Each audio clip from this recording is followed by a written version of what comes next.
Hello from Myrtle Beach. Today we are going to share with you everything that you need to know about the month of July in Myrtle Beach. We're going to talk about the weather, we're going to talk about crowds, we're going to talk about all of the events, all of the 4th of July events, all of the fireworks, what time the fireworks are, basically everything that you need to know. We're going to share with you what it's really like in Myrtle Beach in the month of July. Hi, I'm Carmen. If you're new here, we cover everything Myrtle Beach and the surrounding area. If you're a return viewer, welcome back. We're so glad to have you with us. Thank you for joining us again. It is a gorgeous, gorgeous day today. It is hot. It's very hot, and it's actually pretty early in the morning right now to have so many people out and about. It is 9:32, and before you laugh at me saying it's early, that's not early. Beach time, that's early, I can tell you. We walk plenty of times on the beach. Usually this time of the day, there's not too many people out. But as you can see, we are in full summer mode now. So let's talk about a few things related to the month of July. So since we're talking about all the people, let's talk about crowds. This is probably the single most crowded month of the year. I don't have statistics to support that, but we live here. And before we lived here, we came here 20 years. We had a vacation home here. So we have a lot of experience with the different months here at Myrtle Beach. And we can say for us, the feeling with traffic, with the number of people, I think July is the top month visited in Myrtle Beach. So what does that mean for you? If you're coming in July, there are a few tips we have. And yes, these are general tips, but they are important to remember. If you don't mind crowds and you don't mind waiting and you don't mind standing in line, then you don't have to worry about these things. But if you would like to save some time, could make your vacation a lot more pleasant, there are several things that we can attest to as locals that you definitely want to do. Anywhere that you're going, get there early. If you're going to breakfast, you're going to lunch, going to dinner, go early. Lunch is going to be less crowded than dinner. If you're going to a restaurant, if you can make a reservation, you can do that. Some restaurants do not take reservations this time of the year. You'll just have to call and check. Also, the same thing applies to attractions. So if you're going to an attraction, the earlier you get there, the better.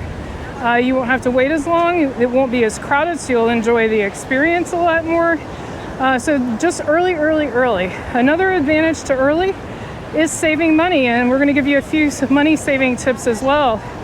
So what you want to do is look for those early bird specials when you're talking about dining. There are a lot of places that open at 4 or 5, and they have early bird specials that first hour.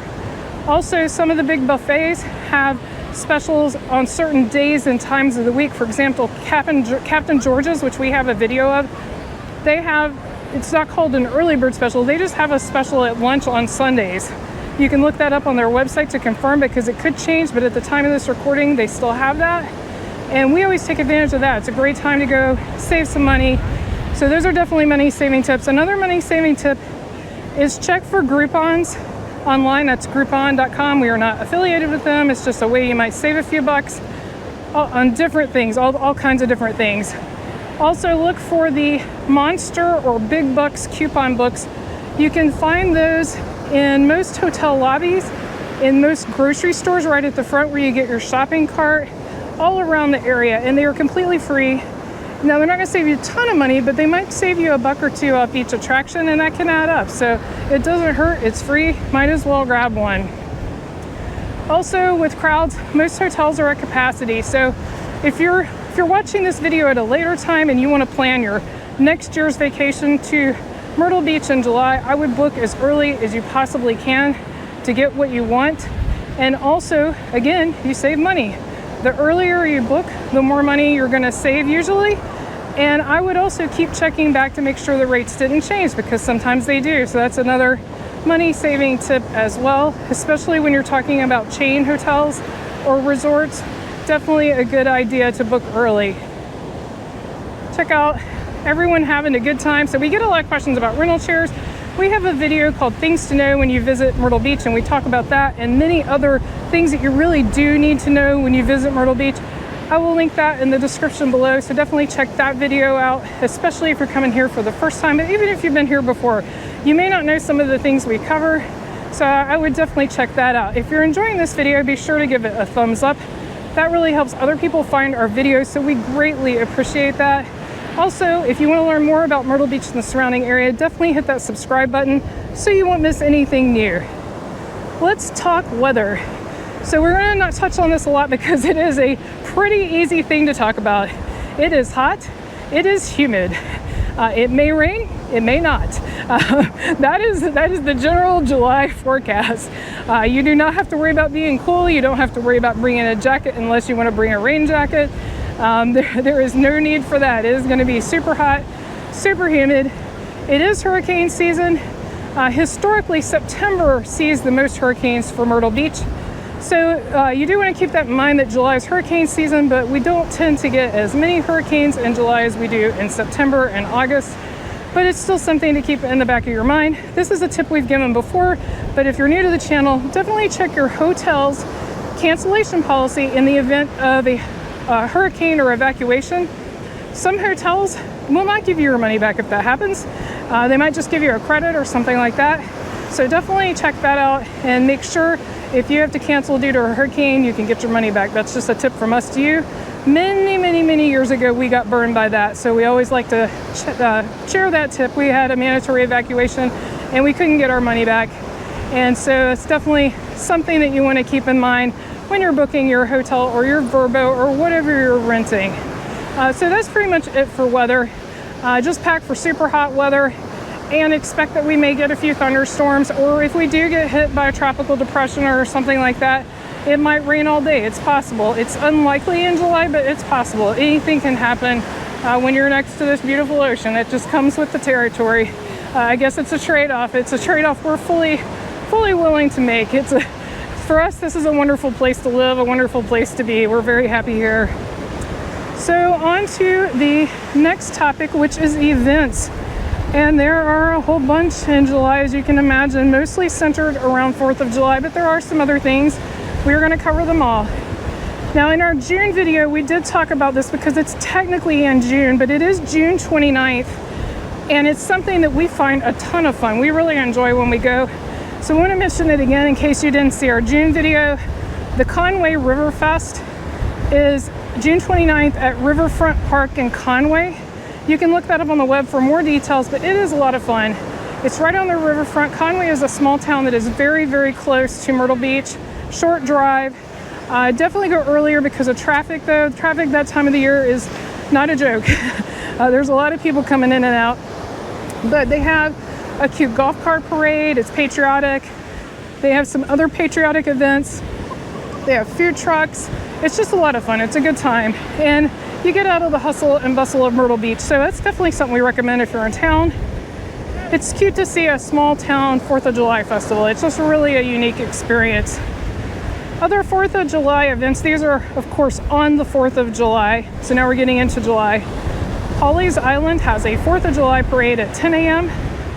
And then Salute from the Shore. This is one of our favorite things on the 4th of July.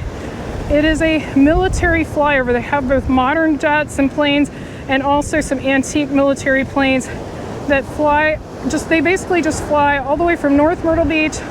And so you can be anywhere on Myrtle Beach, and then they fly pretty far south. So no matter where you're staying in this area, you'll probably be able to see it. It starts at 1 p.m., but obviously the planes have to travel down the beach. It happens pretty fast. So a lot of times if it starts at 1, by like 1:05 or 1:10, the faster jets are already to the Myrtle Beach Central Boardwalk area. So I mean, it happens quickly, but starts at 1 and ends at 1:30. So we highly recommend that. They ask that people bring their American flags, that they wear red, white, and blue. It's to show support for our troops. So they film the beach and they share that with the troops. So that's why we love it. It's a great event because we appreciate all those who are serving and have served. We are so grateful for that. Surfside Beach has a 4th of July celebration. That is at Memorial Park from 5 p.m. to 8 p.m. And this year they are not having fireworks. So keep that in mind if you're used to that. Murrells Inlet Boat Parade starts at 6 p.m. It launches from the Garden City Point and follows the shoreline south. Then for fireworks, the 2nd Avenue Pier in Myrtle Beach has 10 p.m. fireworks. Broadway at the Beach has 10 p.m. fireworks. Barefoot Landing in North Myrtle Beach has 10 p.m. fireworks. Cherry Grove Pier in North Myrtle Beach has 9:30 p.m. fireworks, so that one's a little different. And Murrells Inlet Marsh Walk has 10 p.m. fireworks. Also, now that we're moving away from 4th of July, since I just mentioned Broadway at the Beach and Barefoot Landing, they both have entertainment on select nights, so like live entertainment as well as fireworks on select nights, and that's throughout the summer. It's not just July, it's throughout the summer season. You can go to their websites for more details on exactly which nights that is. Also, if you're looking for something to do, check out a Pelicans baseball game. You can check out their website for more information on that.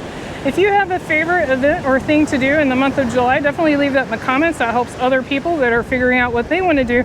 But I will say it's just a super fun and festive time to be here. There's just so much going on. No matter where you go, there's something fun happening, something for everyone.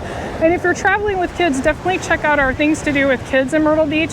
We just put out a video covering all the best things to do here in Myrtle Beach if you have a family. There's so many things to do here for families, so definitely check out that video. If you'd like to learn more about Myrtle Beach and the surrounding area, be sure to click on the video that's on your screen right now. Thank you so much for watching. See you next time.